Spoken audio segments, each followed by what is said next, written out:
जय भीम दोस्तों, जय भीम, जय भारत, जय जवान, जय किसान से आज हम लोग शुरू करते हैं। कुछ बातें हैं जो बताना ज़रूरी था। आप लोगों को लगता है खेत में ही क्यों बताता है, क्योंकि हमारा बाहर आना जाना अभी बंद है, क्योंकि कुछ प्रॉब्लम है, इसलिए थोड़ा बाहर आना जाना बंद है।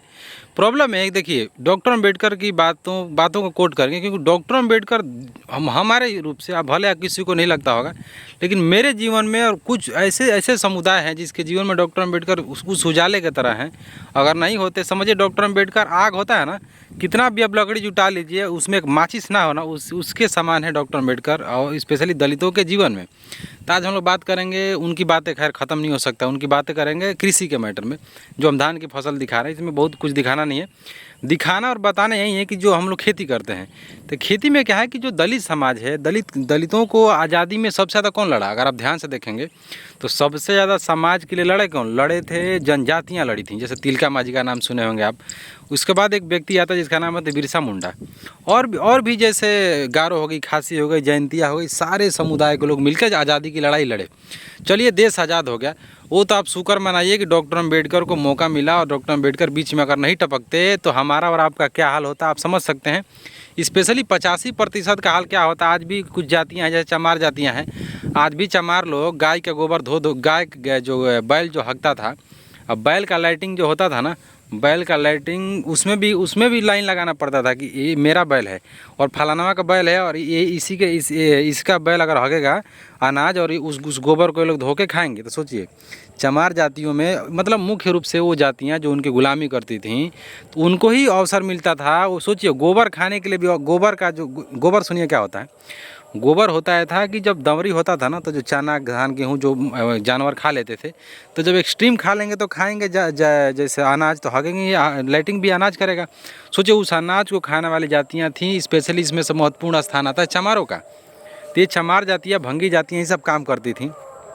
सोचिए इसमें भी लाइन लगाना पड़ता था। डॉक्टर अम्बेडकर आए, इसी से निवारण दिए, वो अलग बात है। जब हम लोग देश आज़ाद हो गया, चलिए देश आज़ाद हो गया, संविधान लिखा गया, तो कुछ लोगों को आरक्षण खटकता है। कुछ लोग ऐसा लगता है ना कि आरक्षण दे दिए डॉक्टर अम्बेडकर, तो आरक्षण से ही दलितों का उद्धार हो गया। लेकिन आप सोचिए, अगर 15% भी आरक्षण की बात करते हैं तो आरक्षण हटा दिया जाए तो दलितों के जीवन में क्या है? आप जिस भी मोहल्ला में होंगे, अगर आप जिस समुदाय से आते होंगे, तो आप देखेंगे कि जी एक विशेष समुदाय के पास ही खेती या गृहस्थी मिलती है।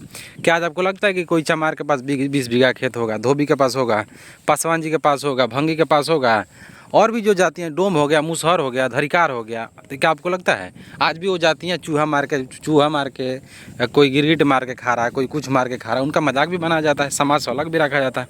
तो सोचिए इतनी प्रताड़ना थी। डॉक्टर अम्बेडकर अब दुनिया में नहीं रहे, लेकिन उनका संविधान है, लेकिन उनकी विचारधारा है। उसी संविधान की अनुसूची बनाई गई। उस संविधान की अनुसूची में डॉक्टर जवाहरलाल नेहरू के द्वारा संविधान में अनुसूची जोड़ी गई। उसमें कहा गया कि जो दलित होंगे और भूमि सुधार अधिनियम लाया जाएगा, जिनके पास भूमि नहीं होगी, भूमिहीनों को भूमि दी जाएगी। कहाँ माने लोग? माने नहीं माने, कहाँ मिलता है?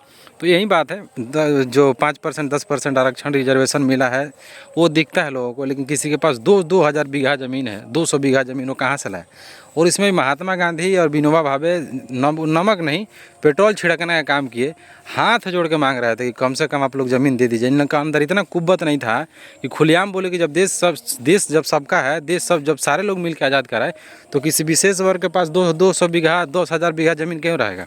तो इस सवाल का भी जवाब किसी के पास नहीं है। डॉक्टर अम्बेडकर का तो खैर तब उनका सवाल का जवाब ये लोग नहीं दे पाए, और आज भी लोग ढूंढ रहे हैं, शायद मिल जाए। दे कैसे पाओगे? डॉक्टर अम्बेडकर हमेशा 200 साल आगे सोचते थे। बाकी देखते हैं। जय भीम, जय भारत।